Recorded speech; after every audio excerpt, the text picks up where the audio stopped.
Welcome to the SportsBros Podcast, featuring the almighty B-Live, the money man Scottie D, and your host, the head of creative Eddy. The SportsBros Podcast, by the fan, for the fan, talking sports just the way you like it. And without any further ado, let's give it up for the Sports Bros.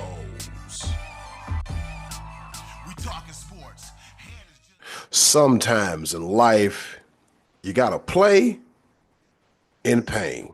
But nevertheless, this be your boy Eddy, and welcome to your favorite sports podcast, none other than the Sports Bros Podcast. If I sound a little nasally, a little monotonally, bear with me, ladies and gentlemen, because I kind of cold. Don't know how, when it happened, but it's happened. And as always, I'm joined by not only one, but two of the best co-hosts in the world.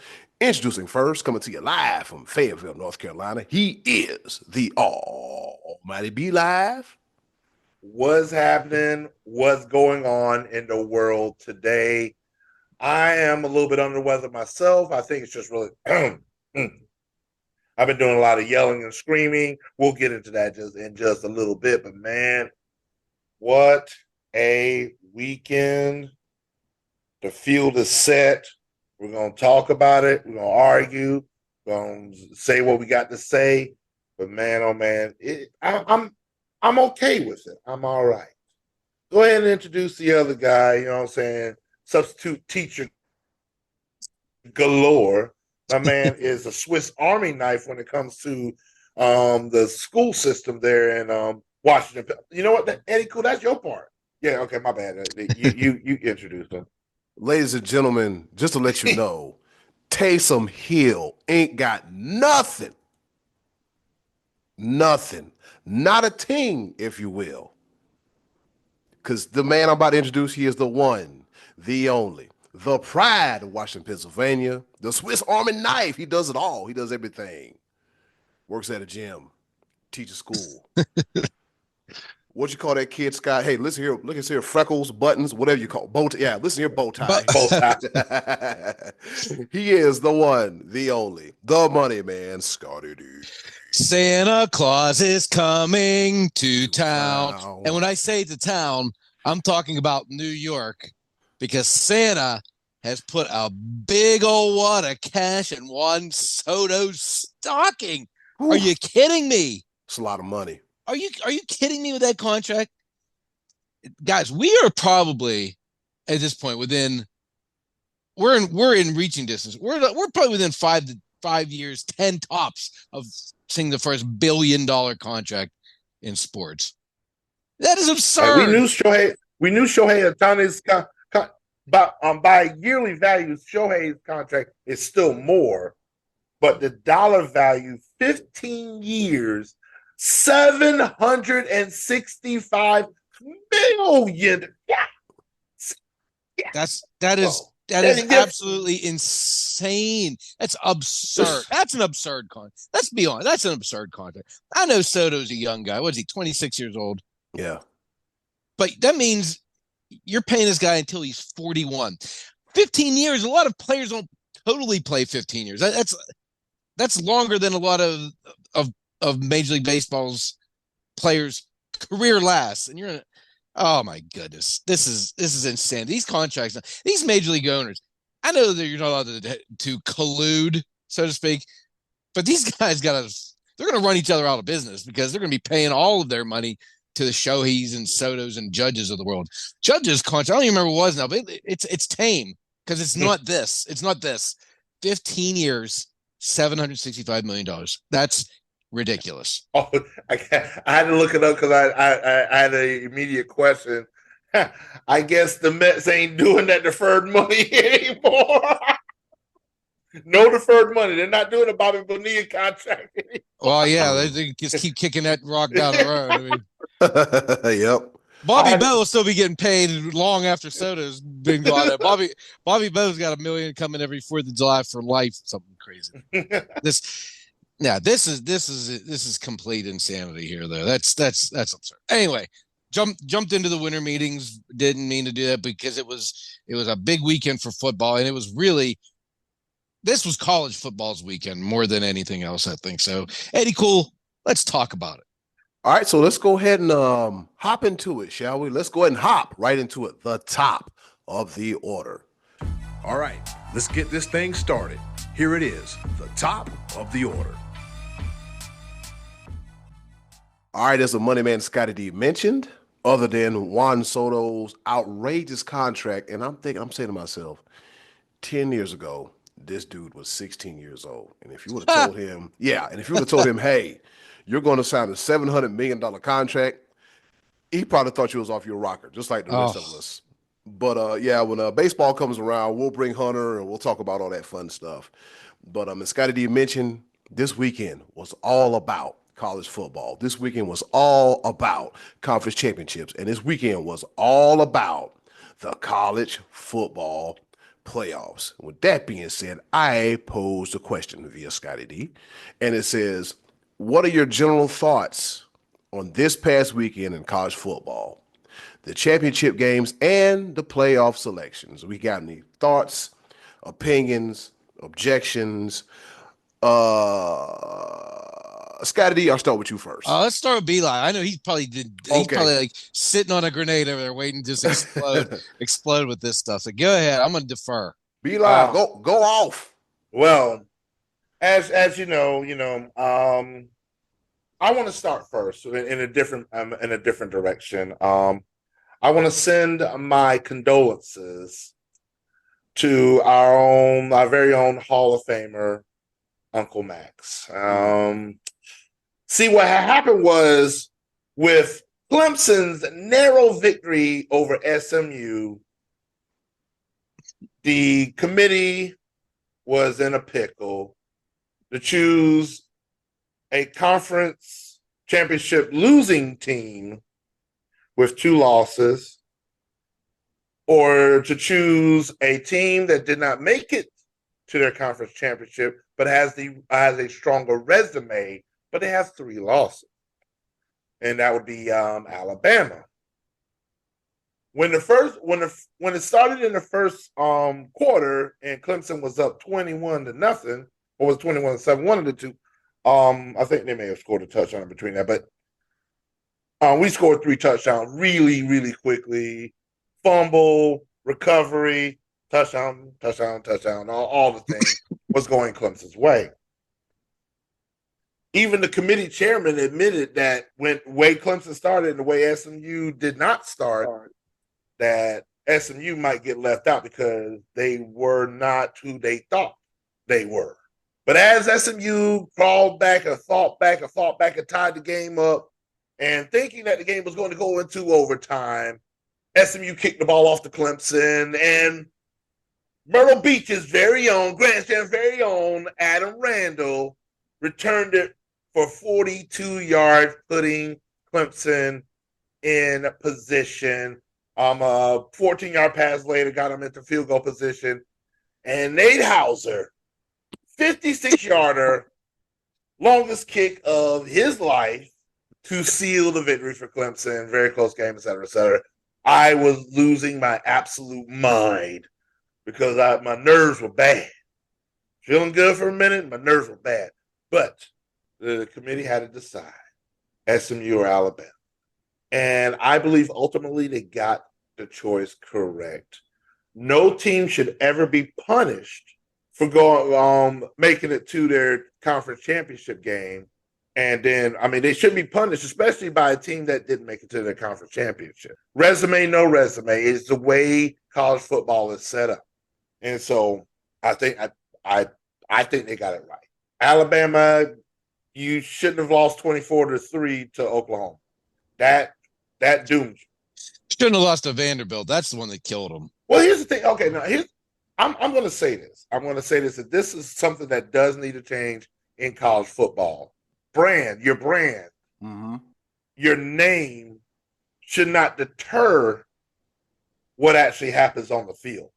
Vanderbilt actually had a decent football team this year. Just because they're named Vanderbilt doesn't say that, they're a terrible football team. They're Vanderbilt, and the other team is Alabama. Alabama should beat Vanderbilt. I'm sorry. It just should. Yeah, They should. No, why? And what rule book? It's a new age. What did Vanderbilt end up? I think they were 7-5. Okay. And Alabama is 9-3. 9-3. Number 11. Number 11 overall. You shouldn't lose to Vanderbilt. Well, think about this. Does I don't Alabama care about the name? I don't care about the name. Vanderbilt was an inferior team to Alabama, and they lost. They had a terrible day back in earlier October. I agree with you on that. But the way you said it, shouldn't have lost to Vanderbilt. No, give Vanderbilt some respect. No. Yes. No, I'm not giving Vanderbilt respect. I mean, I give South Carolina. They had the same record as Pitt. And Pitt's in the I give South Carolina a little bit of respect against Toledo. This is the first time they've ever decided to put together a football team and whatever. Well, South Carolina has a bigger beef than Alabama because I look at them, they're ranked 15, one spot over Clemson, who they beat 2 weeks ago. That's it. That's how the conferences work. I hear you. I'm just saying, if anybody should be won their conference, it should be the Gamecocks. Yeah, they're too bad, so sad. They can't figure out to win their own conference. Clemson can. South Carolina had the opportunity. South Carolina had the opportunity. What a conference it was this year, too. What a conference. South Carolina had their opportunity. They lost 3 games. Any one of those games, LSU, all the man had to do was not hit the quarterback blindsided. And South Carolina's in the playoffs without question. That one play, if he just does not blindside hit the quarterback, it was a blindside hit, period. And it made it worse that it was a quarterback because they protect the quarterback. That was a boneheaded play, and it ultimately cost them this season. Yeah, I'm just reading the college football playoff rankings. This is their system, not the AP top 25, the college football playoff rankings. I look down and I see 14 Ole Miss, 15 South Carolina, 16 Clemson, and Clemson's in, and those other 2 teams are not in. So I don't know. I'm just saying there could be more beef than just Alabama because they lost to Vanderbilt. I look at it like this: we had a chance to beat Alabama, but we didn't. And what about Pitt? They were 7-0. I don't see them up there. They should be in there. They were 7-0 at one point. Although these other teams weren't 7-0. It was. That's impressive. The 12-game season. So I'm just saying it. 7-0 would sound real nice. Yeah, all eyes in at 2:00 on December 26th as Pitt takes the field against Toledo in Detroit. Scottie D, I want to piggyback off of that beef, that argument that you want to make about how Ole Miss, South Carolina, Alabama all ranked above Clemson, but Clemson gets in because of the conference championship. If you take away those championships, that what purposes is there for? Miami from the ACC at number 13, sitting at 10-2. Yep, sorry for them. I'm just saying. And for me, there's no beef because I could care less. But here's the thing. Like I said, I'm with you on certain levels. Miami didn't win the games they were supposed to win. They went 6-2 in the conference. Clemson went 7-1. That's the beauty of it. Miami didn't give Clemson anything. Miami just didn't win the games they were supposed to. Clemson did. Here's the thing, and I'm not even advocating that much for Clemson. I'm advocating for the conferences as they sit. It's already a mess as is, having 16, 17, 18 teams in a conference, because you literally have Ohio State or Indiana. Their 2 schedules were completely different in the same conference. Indiana played nobody. Same thing with, really, if you really want to talk about it, SMU and Clemson. SMU's strength of schedule was 76. Clemson's was 34. In the same conference, because there's so many teams. The parity is gone. So it's like, how exactly do you do it? And then if you want to take the conference championships away, then you got to take the conferences away. and just making it all free for all. That's the only way you can actually do it. Not really. Well, because if you do it the way you say it should be done, it's going to be Big Ten versus SEC all the time because they're getting more money because they're in they're a more valuable conference. The competition is going to be a little bit tougher because of they're getting more money, so they're getting the better players.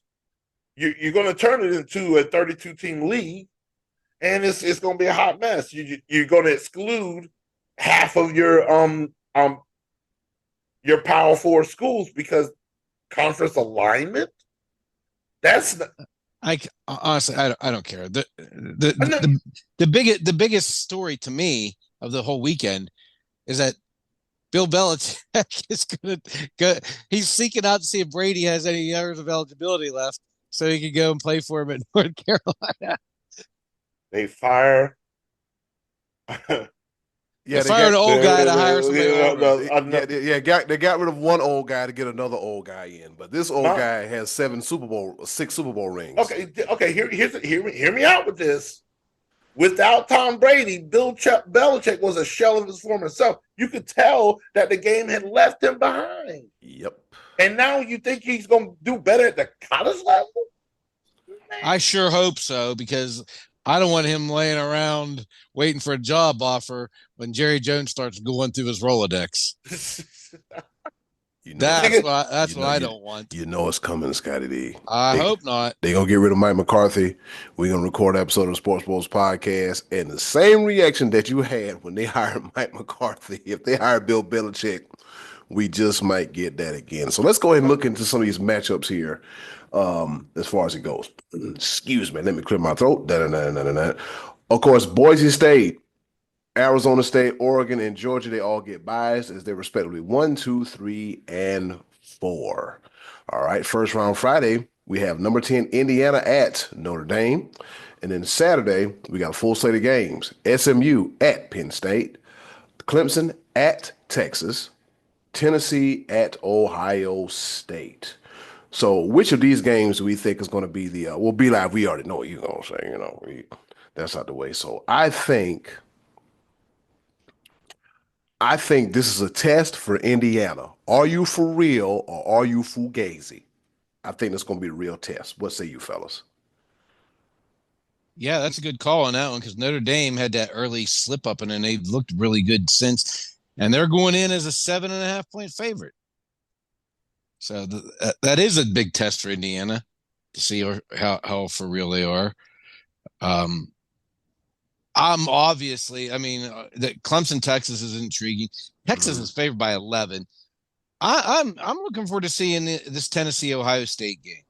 One, because I dislike both teams immensely. So no matter who wins, I win because there's going to be a loser, decisive loser in this game, and it's going to be a team that I like to watch lose. But Tennessee's, I feel like they've quietly been a pretty good team this year, and Ohio State looked strong up until Michigan hit town. And so how are they going to respond coming off of that loss? And even though Georgia's not playing in the opening round, their quarterback situation is intriguing because I haven't heard yet. What's the starter that got his arm ripped out of the socket? Carson Beck. Yeah. I haven't heard anything about him since the game. Has there been a report on his condition? But the kid that took his place, what was his name? Hurricane or Gunnar Stockton? Gunnar, yeah. What? I knew it was some kind of standout name. Gunnar, yeah, Gunnar. I don't know why I was thinking Hurricane. Gunnar the Hurricane come in and he was a hurricane. He was come out gunning and he looked pretty impressive. He had that one really bad interception, but then he got his head knocked off. He got his head knocked backwards about 5 yards, and then they bring in the other guy, bad arm, old lefty. Old lefty comes in, hands off, and they win the game. So how is Georgia going to respond with their quarterback situation? I mean, that's going to be interesting to see how that affects their team, especially if you get a whole week, 2 weeks to prepare for Gunnar the Hurricane there.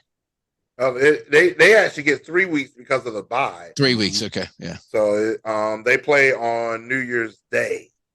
So let's see, that's actually New Year's Day, a good holiday to watch some sports. We'll get to that. We'll get to that. Matter of fact, I need to. I'm glad you reminded me. I got to fill out my availability sheet for work. I'm gonna make sure that's the first day I get off. And Oh then, yeah, yeah. I got to get that day off. I got to get that day off. I ain't but yeah, that.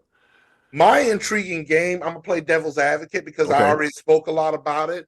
The choice between SMU and Alabama. There's gonna be a lot of eyes. There's gonna be a lot of eyes on the SMU Penn State game because also Penn State, are they for real? Or they, because Penn State does not win big games. Period. Never. They did enough to get in. If you're Penn State, isn't this probably like the most favorable matchup you could have gotten out of anybody though in the first? I mean, it was almost like you could have picked anybody if you're Penn State and say, I don't want to play this team. Okay, we'll play them. I feel like at home. And then on top of that, the winner of that faces Boise State. Is Boise State for real? Yeah, they got the most favorable part of the bracket at the number 6 seed. Like Oregon being the number 1 team in the country, they have to face the winner of Tennessee and Ohio State. Right, yeah. That's at the end of the day, that's tough. Yeah. Oregon barely beat Ohio State the first time. It's a lot of things are going on, and so here's one thing I want to propose. Like, is all the talk of the town of that get rid of the automatic buys, like for conference champions. Mm-hmm. I've been mulling again. I've been going through it back and forth in my mind and everything like this. I think getting rid of the first round buys for conference champions, I think that's a good idea. It should go to the 4 best teams. If you got your ranking system, the 4 best teams should get a bye. I agree with that. You still get in the playoffs as a conference champion, but you don't get a first round bye because right now Boise State and Arizona State get a first round bye. Have they earned it? Not really. Yeah, Arizona State's 12th in those rankings, I believe. And I think Boise State's 8th or something like that. Yeah. And so it's one of those things of, wait a minute. All right, we want to determine who's the best team. We want to have a playing field where, all right, cool, you got more teams in. We're going to get a little bit more parity. You're in, you get a chance to fight against the big dogs. Hey, you made it. But to get a first round bye as a because you're ranking the conference champions as well. Yeah, I probably would agree with you on that. Like it so now granted, do I automatically just say that the committee got it right in saying that Texas is number 3 and Penn State's number 4? I don't know.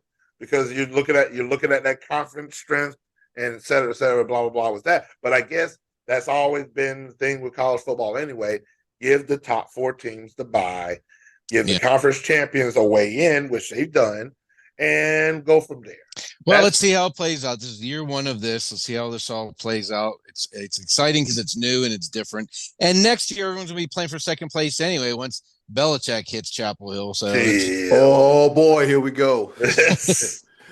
Oh man, football, Chapel Hill, Bill Belichick. It's an interesting situation. They might go ahead and give him that job. They are having like interviews left and right with this dude. They might sort of make him that job. Just to stir the pot. If Ohio State loses to Tennessee, does Ryan Day get fired? I think so. Yeah, I think they're already calling for his head. Yeah, with the Michigan, but of course they've earned the right to be here. But if they lose another big time matchup, because I mean, they lost to Oregon, they lost to Michigan, and if they lose to Tennessee, that might be 3 strikes you're out for Ryan Day. Might be. Yeah. And whenever it comes to misery coming to Ohio State, I thoroughly enjoy it. Pompous, arrogant pricks. Mercedes, I love you. This one towards you. But yeah, she'll be all right. She'll be all right. She'll be all right. Hell, she even want the damn coach gone. So yeah. Ohio State fans want Ryan Day gone. They are clamoring for it, but at their own peril. Here we go. College football playoff is upon us. Yes, sir. It's upon us. Can't wait for it, man. It's going to be action-packed and exciting. Moving right along with the few minutes that we have left in this segment here, let's go ahead and talk about the NFL Week 15. Boy, it is action-packed and fully loaded. This is a Monday night game. They're going to have the Cowboys and the Bengals in Springfield, Simpsons. Anybody watching that mess? Anyways, since we're talking about the National Football League, let's go ahead and look ahead to Week 15. What game stands out as the most important game of the week? Scottie D, we'll start with you again. Well, there's a couple that are really big that, like Steelers and Eagles. That's one to really look forward to. But I don't know if that's most important because those teams are both going to the playoffs anyway. Scaling through, I think. Boy, I thought of this question. I think I'd have been better prepared for it because I was wrestling with a couple of these as I was looking over the schedule earlier. It's not going to be Jacksonville and the Jets. I'm going to rule that one out. I think the game, this week's game, might be most important for Washington because Washington is coming off of a bye week and they looked hot early and kind of fell back. They're 8-5 as they sit right now. If they go to New Orleans and lay an egg, that's going to really set them back. They win this game, that gets them a 9th win. They'd be 9-5 with 3 games to go. That would put them in a really good position, I think, going in. I think you don't have to go too far into the week to look at Thursday night. This game is super important for the Rams and 49ers. The 49ers lose this game, they are all but eliminated, I would say, and the Rams really looking strong at 8-6. They have really come a long way.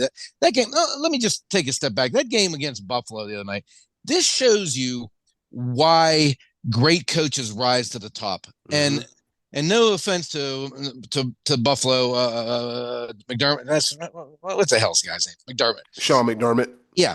So he's had a good season because we all thought Buffalo was going to be bad coming in, and they have exceeded my expectations by far. A 7-game win streak. Josh Allen looks like the MVP, and to me, it doesn't even look close at this point.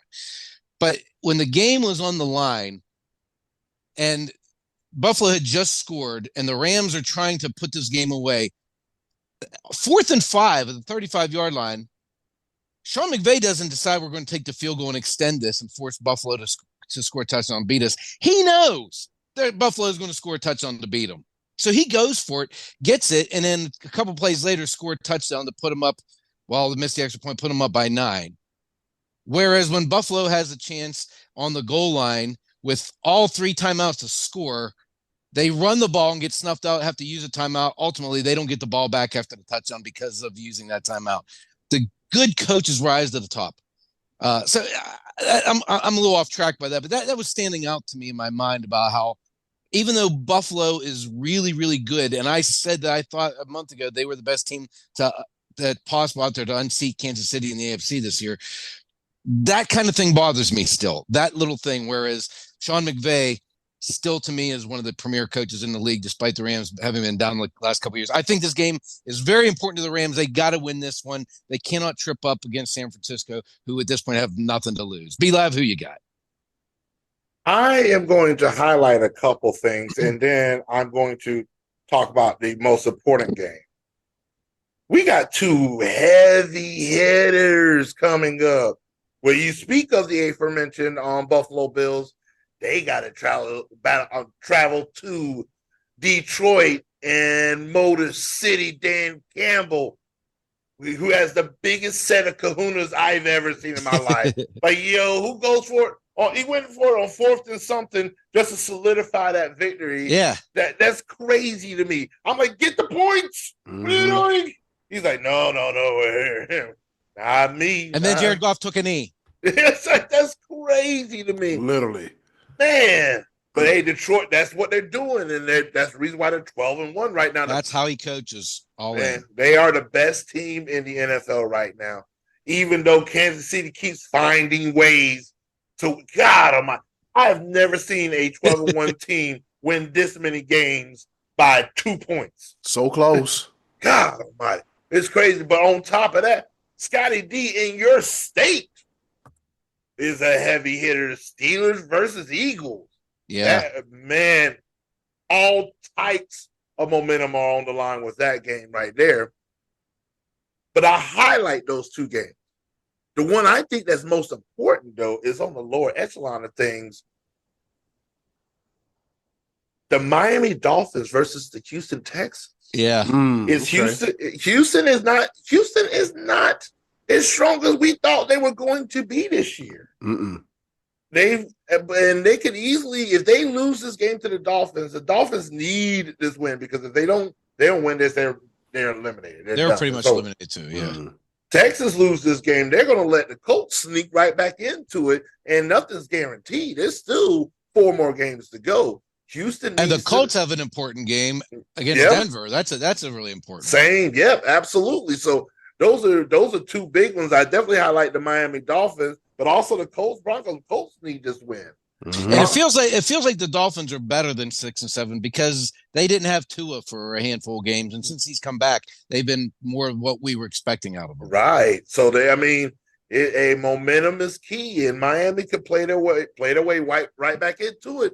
But these are the games that count. These are the games that matter. It is December. It is December football. We know all about it, man. I'm excited. I'm here for it. Eddie Cool, what say you? What say me? I'm just going to go ahead and say the Green Bay Packers and the Seattle Seahawks. Very big, very, very big game. Yeah. That is a very important game because you got the Seahawks coming in at 8-5, and then you have the Packers coming in at 9-4, third in the NFC North. That's crazy to me. Yeah. And they would be the leader in 3 different divisions if they were in other divisions, but they're third. You remember how the AFC North was sending 3 teams to the playoffs? Well, let's just switch conference, same division. Let's see what Jordan Love and them can do against Seattle, and I think it's going to be a good game. I think it's going to be. This is a Sunday night game, if I'm not mistaken. It is, yeah. Ooh, I'm here for it. I'm here for it, man. Let's go. Who do we like? Who we like? In that game, I'm gonna have to give it to Green Bay, man. Give me the Pack on the road. I'm taking the Pack. Yeah, give me the Pack on the road, man. Give me the Pack on the road because they are. You know what, Geno Smith, do your thing at home, baby. Show them who you is. See, it's gonna. What's my running back? That's Kenneth Walker III. I think he is still injured, so that's gonna be a tough task for Seattle. But hey, we've seen crazy. Do they have Chardonnay or Cabernet or somebody as their running back? Hennessy, Charbonnet. I know who you're talking about. I can't even think of his name. Right? Zach Charbonnet. Charbonnet. That's it. I knew it was a wine, a featured wine. I love the fact that the 3 of us on this podcast named off all of these games, and our teams are playing each other, and we hadn't mentioned it. Oh wow, that's true. Yeah, it's Cowboy. We don't. This game means that's not important to us at all. Yeah, I mean it's just close but no cigar. I just hope both teams tie. Buccaneers and Chargers also have a pretty important game as well. All these teams fight for their playoff lives, and our teams are not. Right. We're fighting for draft status. Yeah, draft status. That's a damn shame where we at now. But fellas, looking at my computer because I've yet to get a watch. Guess what time it is? What time is it? What's happening? Oh, I'm glad you asked. It's time for our favorite portion of the show, the choices of the voices. And with that being said, yo, button, hit it. Choices of the voices coming at you right here. Stay. Your favorite sports podcast. We are the SportsBros Podcast. Pink Nightmare.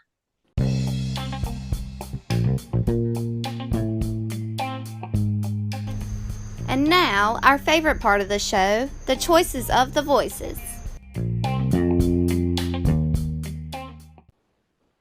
Once again, thank you to the wonderful and... I forgot the line. Ever so lovely, Miss Button, for introducing our favorite portion of the show, the choices of the voices. Thank you, Scott. I appreciate it. I'm over under the weather. I'm like, Scott, go help me out. And all of a sudden, he has a brain fart. So that's what's stinking over there in Washington, Pennsylvania. For it. Yeah. but I appreciate y'all, my hosts, my bros. We appreciate you guys for tuning in every week. Choice of the voices. We ask the question. You give us the answers, and we talk about it right here on the SportsBros Podcast. I'm reading them via my cell phone, but guess what? That's neither here nor there. So, Scottie D, what's on tap for this week's choices of the voices? As we are in the holiday spirit, we asked, What do you think is the best, or your favorite at least, sports watching holiday? I actually had one of our guys who's answered us before, MJ Markley. He came up to me at the gym the other day and he said, I want to answer your question.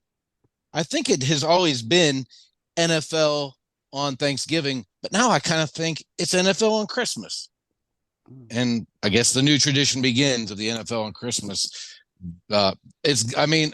I can't imagine not being an annual tradition at this point, seeing how this year it's on a Wednesday and we're having football on Christmas this year. But anyway, that was kind of an interesting perspective. They used to think it was the NFL on Thanksgiving, but now he's ready to buckle down on Christmas Day and watch some NFL. So Eddie, cool. What else did the people say? So are we going to have a Wednesday and a Thursday game?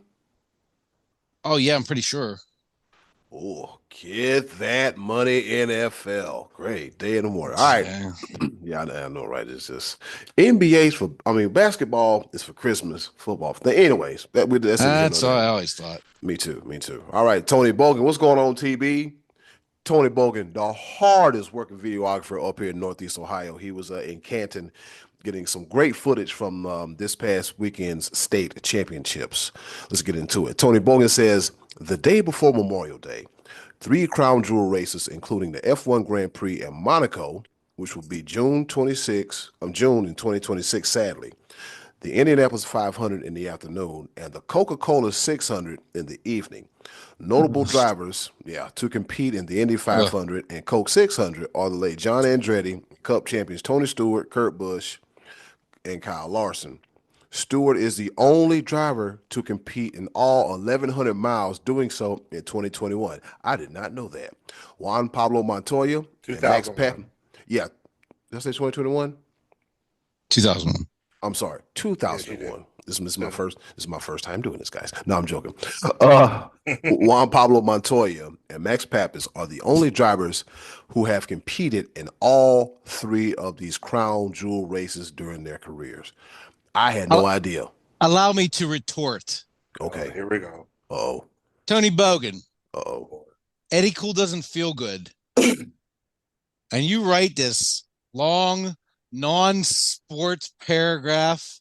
Oh boy. On a sports question. That's what you give us, Tony Bogan. Tony, it's all good, brother. Car racing. Good. It's all good. On Memorial Day when we're talking about sports. Auto racing is a sport. Next. It takes hella endurance, stamina.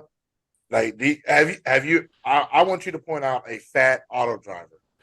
None. They don't exist. These guys you can't get in one of those little cars if you're fat. But they're all doesn't make them athletes. These guys are in incredible shape. No, they're not. You got to think about it. The track itself is like 120 plus degrees on a good day. Oh yeah. And then you got a fire suit on. You can't even go pee or poop. Can't do none of that. Can't do this. Just pretty sure these cars are not equipped with AC. Oh hell no! How heartless that was of you, Tony Bogan, to write a super long race paragraph while Eddie doesn't feel good. Tony, it's all good. Pay Scottie D no mind. It's all good. How heartless. All right, Scottie D. All right, Scottie D. Talk about the Coca-Cola 600. Wow. Scottie D, what's the barber say? Next. All right, moving right along. We got Brad Thomas. He said NFL on Thanksgiving. The NBA on Christmas Day used to be great, but the game has become so unwatchable now. That's it. Just a default in the background that no one really watches anymore. Yeah, so he's pretty much saying that NBA is background. Tough product to watch, which, man, where have we heard that before? Shoot it. Shoot the 3. Shoot threes. The NBA Christmas Day 3-point shootout. That's what it's come down to. 3-pointers all day long from 1:00 till 10:30 at night. And a half-ass dunk contest. Somebody should keep count, not us, but I wonder if somebody gonna keep count how many 3-pointers are attempted and made on Christmas Day. This will be interesting. Oh yeah, there'll be a lot. Yeah. Have you heard about the viewership for the NBA kind of dwindling down? I was like, well, yeah. So what do they do to improve it? Take it to a streaming network. Yeah. That's it. In season tournaments. There's not going to be many $15,765,000 contracts, 15-year, 700. They're available. NBA, if you keep your numbers keep dwindling. Ugly ass ball course during this Emirates tournament. I mean, have the tournament, leave the course alone. Was last year an omen when you botched the 3-point line or reason not to do that? I'm just saying. Maybe it's me. Maybe I'm tripping. Trey Dizzle says, any day that Dak Prescott isn't playing football for the Dallas Cowboys, it's been the past 3 weeks, heard. It's like a holiday to me. I wake up every morning knowing that Dak Prescott won't play football for the rest of the season. And it feels like Christmas morning all over again, every day. It's not about the holiday or the date on the calendar. It's about the spirit of the holiday and what it means to you. And to be able to wake up every day knowing that Dakota Rain Prescott won't touch the leather oval spear. So pretty much any day that Dak ain't playing football. He didn't give us he didn't give us a whole day, but any day Dak ain't playing football. And our uncle, and our Hall of Famer, Uncle Max, he says college football on Thanksgiving. So shout out to Tony, Brad, Trey Dizzle, and Uncle Max for their participation in this week's Choices of the Voices. Be live. What say you? What's your favorite holiday to engage in sports activities? I'm gonna what Uncle Matt said when he says college football on Thanksgiving. He's talking about the entire weekend because there's only a couple of games that are on Thanksgiving. There's actually a couple big games that happen on Friday as well. The Georgia Tech 8 overtime game was ridiculous, man. And that's the game that Dabo Swinney turned down. He said, we play our games on Saturday. Y'all can do that when it's in Columbia, but when it's in Clemson, we play on Saturday. And when it's Columbia, we're going to play on Saturday, too. We're not, no Friday night football. We're not competing on high school football. What's wrong with y'all? Man, but my holiday that I enjoy sports the most, like I said, I was going to be off the beaten path. Labor Day. Labor Day. You fellas, you know I'm a college football guru through and through, and we get Thursday, Friday, Saturday, Sunday, and Monday college games. 5 days. 5 days. Oh, man. The first game of the season, heck, they got week 0 now where you get games the previous weekend. But week 1 of college football is such a beautiful thing for me because all you hear in the offseason is talk. Preseason this, preseason this. Spring game. Who's going to emerge to be the number 1 QB? Is this guy going to be the Heisman? And talk, and more talking and talking. Labor Day weekend, the talk stops. Spot the ball. You know what? You know what I heard all off season was, oh man, Florida State's gonna come back with a vengeance. Ugh. They gonna come back. Oh, you snubbed them out of the college football playoff, and they're coming back with a vengeance. They're recruiting and doing this. They went 2-10 this year. They went from 13-1. They were 13-0. They got freaking t-shirts celebrating their undefeated season. And then they lay an egg against Georgia. No, that's not an egg. That's an apple. That is I don't even know what you call that, 63-3. And then you turn around and go 2-10. Oh, Florida State. Oh, it was a beautiful thing. Florida State 2-10. Clemson ACC champs in the in the playoff. Oh yeah, my bad. They ran into Milky Moss on Labor Day weekend right out the gate. So they was off the gate. They traveled across the pond. So Milky it was Milky against LSU, I think. I thought Florida State played US. They didn't play. Did they play USC early? No, they played Georgia Tech. Georgia Tech was their early one. They lost. That's right. Yeah. That's right. Man. Beautiful. That's a nice time. That's a nice time of year too. It's one of those things that. And then, like right after Labor Day, then you preview and go right into NFL. It's that's a good one. That is a low key good one. Scottie D, how's that?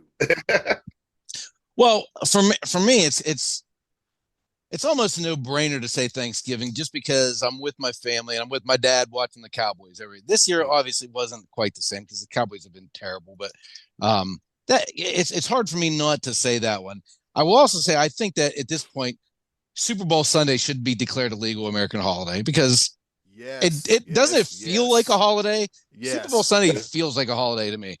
But here's one that I really kind of is a sleeper for me that I love because you got January miserable cold, you got February miserable cold, and then you get March, and you feel like you're coming out of that winter doldrum, and then you get St. Patrick's Day matching up the same time as you get the first round of the NCAA tournament. Ooh. March Madness and St. Patrick's Day. There's just a nice feeling about that. It's just like a party kind of atmosphere. Like we're getting started the big part of this tournament, and we're getting started with the warm weather. And now I haven't imbibed in quite some years, but there used to be a time when I would enjoy a pint at an Irish place or a sports bar type of setting where I could, those two things went hand in hand. So I think low key St. Patty's Day and March Madness go hand in hand. Eddie, cool. Tell me what you got. I'm going to be a traditionalist, man. I'm going to say Thanksgiving. It's something about being home with family, being home, not another state where I reside, but actually being home, the birthplace of me.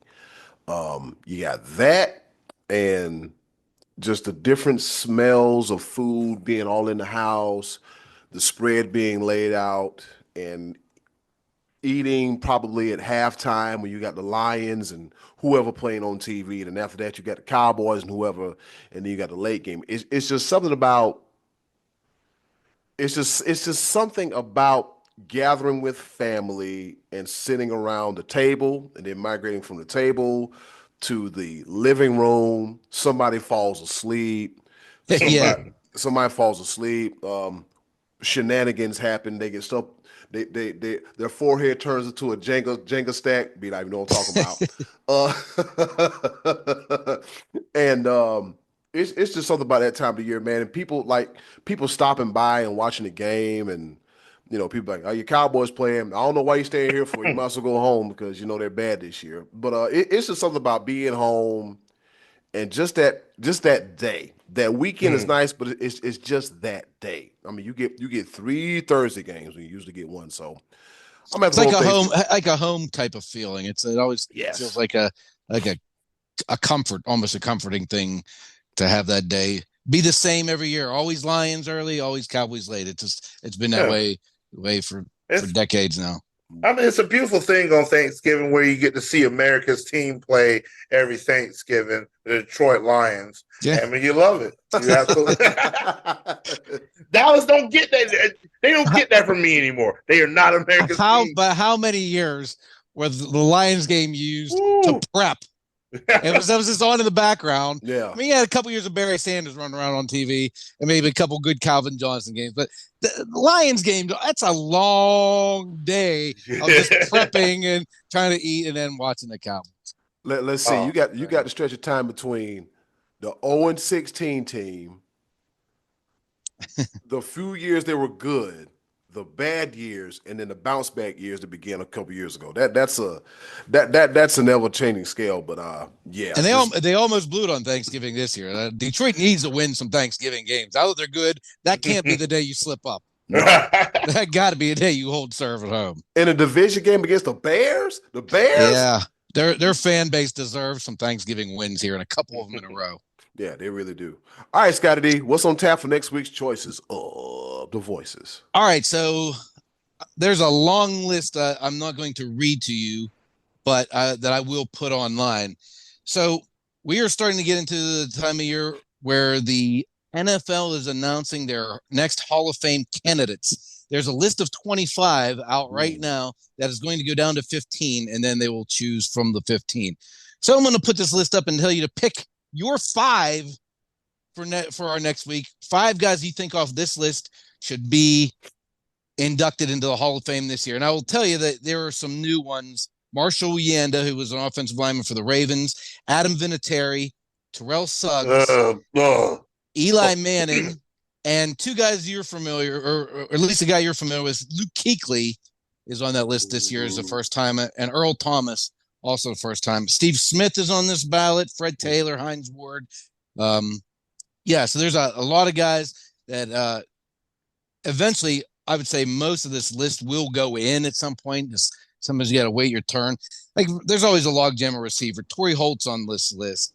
Like I said, Hines Ward, Reggie Wayne, Anquan Bolden. A lot of these guys are going to go in, but you can't put all receivers in one year. So our question next week, give us 5 off this list. And again, I will put the list on when I post a question, and that'll give us something to talk about next week.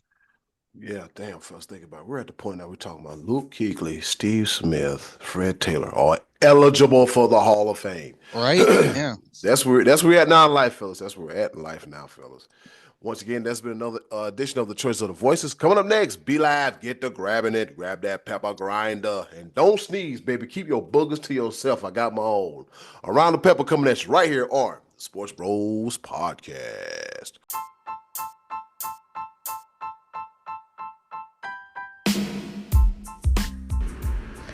Okay, boys, let's bring it home with a round of pepper. All right, y'all heard the woman. It's time for us to go home and get what I call the hell up out of here. But before we go, around the pepper, you know how we do it. 3 topics, rapid fire style. Kind of, sort of, not really here to engage, enlighten, educate, and entertain. The 4 E's in no particular order. And with that being said, I'll go first. On this day in history, back in 1995, the first meeting of NBA expansion teams as the Toronto Raptors beat the Vancouver Grizzlies 93-81. The Raptors will go on to win a NBA title in 2019, and the Grizzlies would leave Canada, relocate to Memphis, have a coach known as the Grindhouse, and have an exciting player by the name of Ja Morant, and hopefully they can do something as well too. Over to you, Scottie D. All right, this one is a long time coming, but the Cobra, Dave Parker, was elected to the Major League Baseball Hall of Fame by the Classic Baseball Era Committee for induction next July. Dave Parker is a guy who former Pirate, also played for the Reds. He was a Cincinnati guy, so he went home to play for the Reds in the mid-'80s. Went to the Oakland A's, then had short stints with the Brewers, Blue Jays, and Angels. This is a guy I felt a long time ago should have been in a Hall of Fame. He was earned election by getting the thumbs up on 14 out of 16 ballots to reach the 75% threshold. Not making it was Tommy John, Steve Garvey, Ken Boyer, among others. But here's why this guy should have been in a while ago. Dave Parker is a 2-time batting champ, 2-time World Series champ, once with the Pirates in the 79 Weir family team, and once with the Oakland A's. He had an incredible arm in right field and won 3 Gold Gloves. And if you ever want to see an incredible throw, Google Dave Parker All-Star Game where he throws a guy out from right field at the plate. He was the 79 National League MVP. He was the first player to get $1 million a year contract, and he won the first ever home run derby back in 1985. Finished with 290 average, 339 home runs. In the early 80s, he had a little problem. This is why I think maybe he didn't get into the Hall of Fame. Around his last year or so with the Pirates, he started to get into some cocaine usage and gained some weight. His reputation got had a lot of attitude and it got bad. He was part of this big drug scandal of the 80s. And then he sort of resurrected his career with Cincinnati and went on to have a really good career. Parker now is 73 years old. He's battling Parkinson's for the past decade. So, and I've seen some special on him doing some physical therapy and work trying to overcome that. And I wouldn't wish that disease on anybody, Parkinson's. But Dave Parker says when he learned the news, he cried and he said, "I don't cry." So congratulations to the Cobra, going to be a Hall of Famer. Hope he puts that Pirate flat cap on his Hall of Fame bust. I don't know if he'll go with that or if he'll go with the Reds, but that'd be cool to see another one of those. Remember the 79 Pirates flat cap with the flat top. Anyway, be live over to you. With the lines in it and the lines going across. So that would be cool to have that in the Hall of Fame. Do it. Well, let's stick with the trend. We have the choices question about the Hall of Fame. Scott's first pepper point is about the Hall of Fame. I'm going to throw in the Hall of Fame as well myself because the International Boxing Hall of Fame has a new member. My man, the Philippine bombshell, my man Manny Pacquiao is in the International Boxing Hall of Fame in his first year eligibility. Much deserved. Wasn't he like the president of the Philippines at some point in time, or was he a senator? Yeah, senator. Whatever he was. Senator. Yeah, he was the king. He was the man. He was the man. He ran for president. He didn't get elected. He ran for president. King. I think he was the king of the Philippines. He was a senator, but he is in the International Boxing Hall of Fame. Congratulations to him. Eddy Cool. Pac-Man. The ball. All right, that's what I'm talking about. Well, be live. The Carolina Panthers, we got hit by an injury bug. Our rookie, Jonathan Brooks, tore the same ACL he did at Texas on Sunday. All right, and a report coming out of Charlotte, North Carolina, according to the Associated Press, the Carolina Panthers have lost rookie Jonathan Brooks for the remainder of the season due to a torn ACL in his right knee, just 3 games into his return to the field. Brooks suffered a non-contact injury in Carolina's 22-16 loss to the Philadelphia Eagles on Sunday on his first carry of the game and was carted off to the locker room.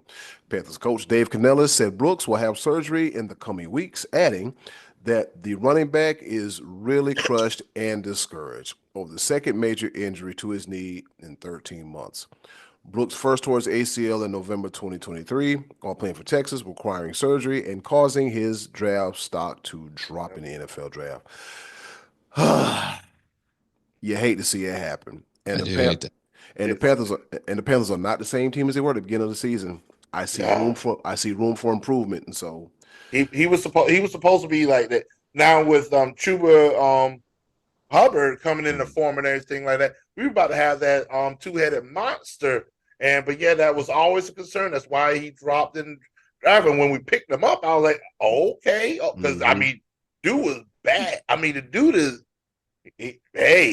I wish him healthy. I hope it's not something that is lingering. Like, hey, did we just draft another Christian McCaffrey? Come on, man, stay healthy, please. That's one of the knocks on running backs, health issues. So get well soon, Jonathan Brooks, and as always, keep pounding. Over to you, Scottie D. All right, so this past Saturday at UFC 310, the last pay-per-view of the year for the UFC, Anthony Lionheart Smith was defeated by Dominic Reyes by TKO in a light heavyweight matchup. Now, ordinarily you say something like that, and it just seems like, okay, it's just another fight. But it was actually, this one was different on Saturday night. Anthony Lionheart Smith is 36 years old. He's been fighting for a long, long time, has tons and tons of fights on his resume.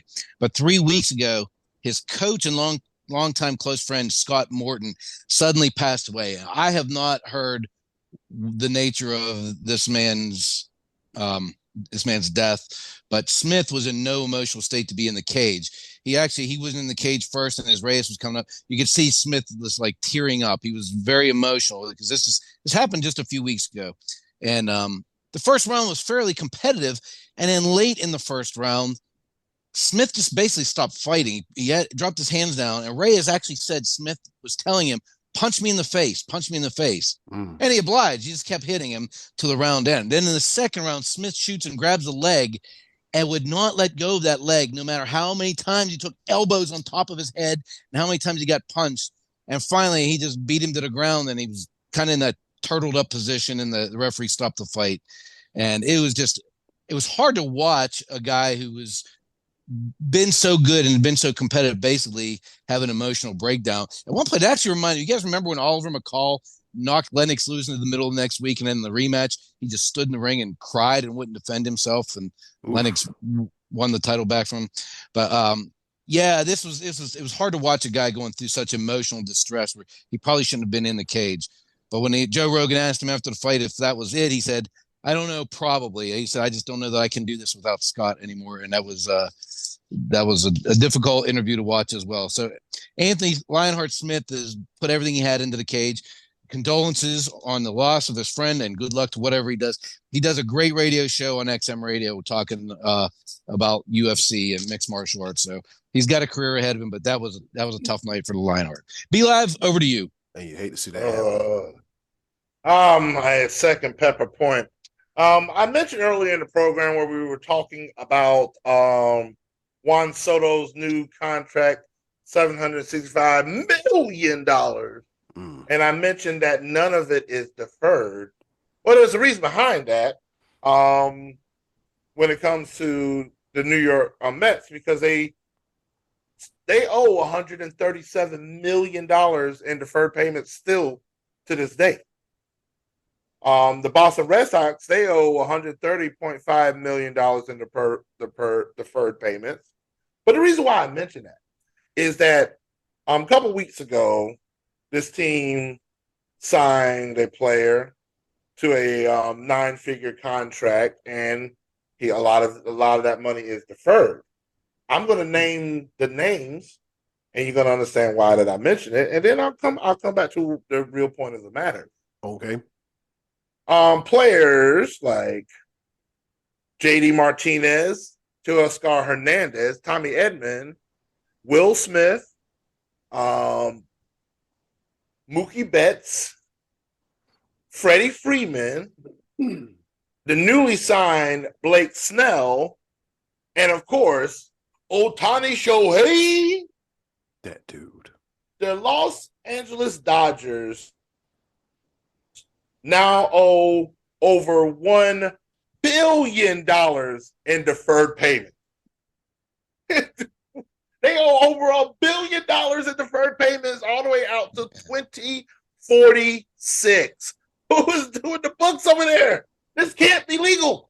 It can't be. I think it's a luxury tax or something. What is going on? But yeah, most of that is Ohtani, of course, but over $1 billion in deferred payments. That's a lot of money. That is ridiculous. Like they say, hey, let me get a little bit now and get a little bit later. Let me sprinkle it across over the course of time. Yeah, I don't know who the GM is, but he's like, I'm gonna win now, and by the time I get fired, these next couple brothers are gonna have to worry about that down the road. God, so well, I mean, at the end of the day, if you got it, you got it. There's the Pirates can't even pay $100 million the whole year. The whole payroll.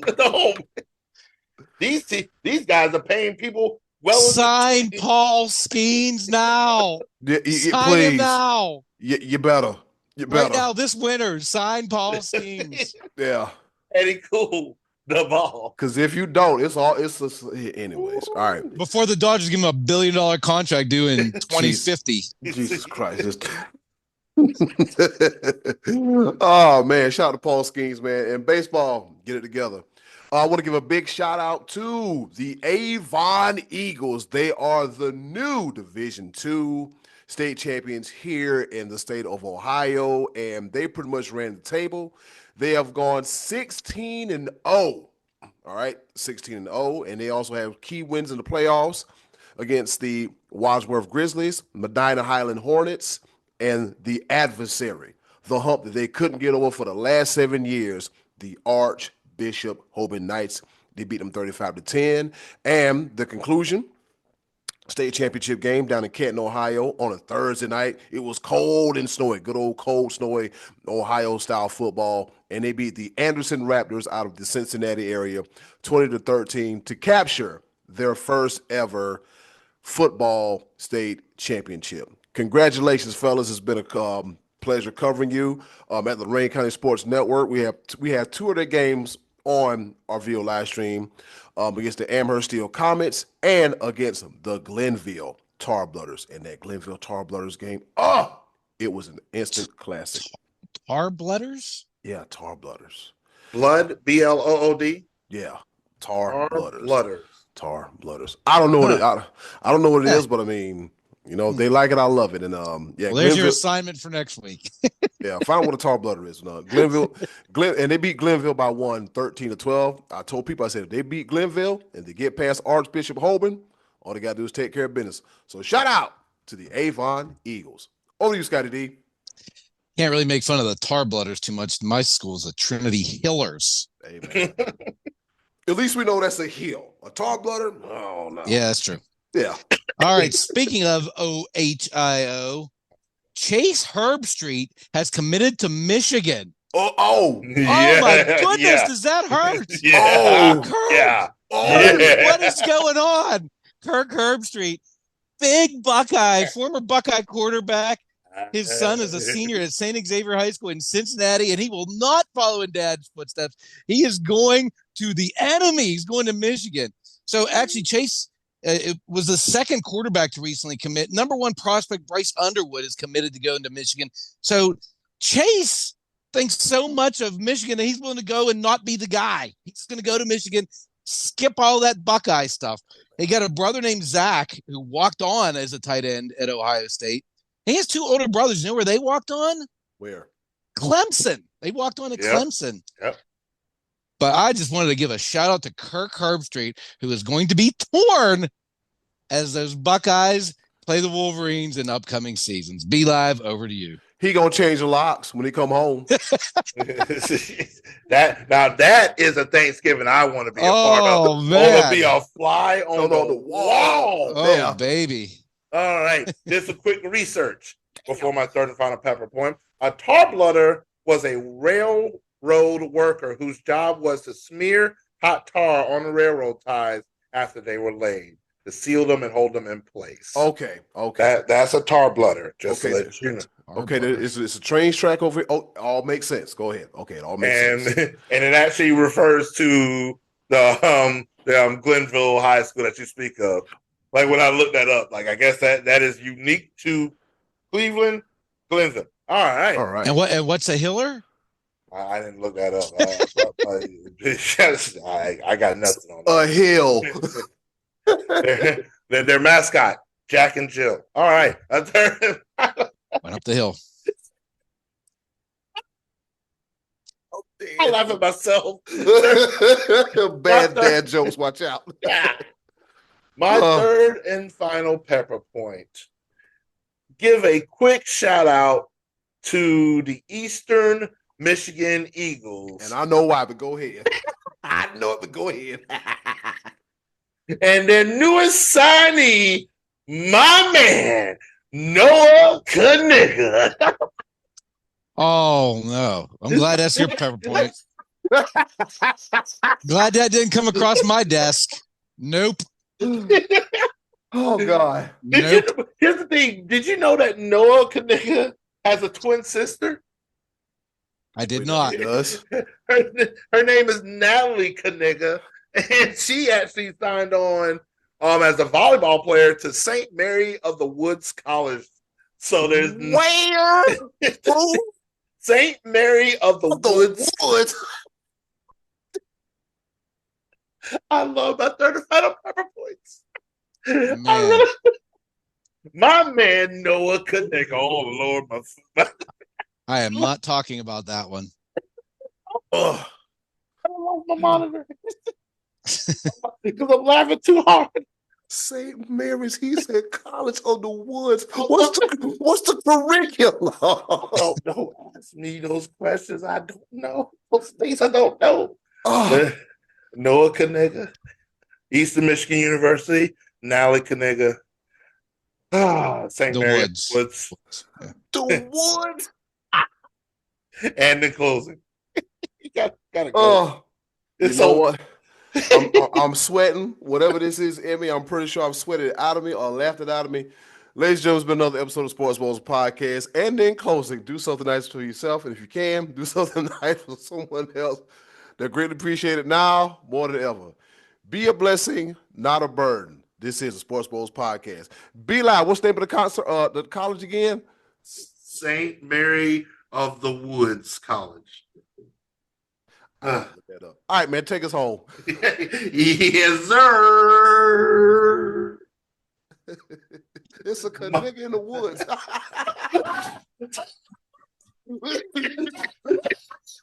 Oh, we've been canceled. All right, ladies and gentlemen, see y'all next week. And as always, thank you for listening to your favorite sports podcast, none other than the SportsBros Podcast. We love you. Take care. Be Loud to joke right itself. And Scottie D, that's pretty dope. Y'all can't see it, but that's pretty dope. That's pretty dope that this is on the podcast. Oh, God. Bye, y'all. Hey, it's Eddy Cool here from the SportsBros Podcast. Thank you for listening. And as always, continue to follow us on all of our social media platforms. Just click the link in the description box and keep up with the Sports Bros Podcast. And once again, thanks for listening.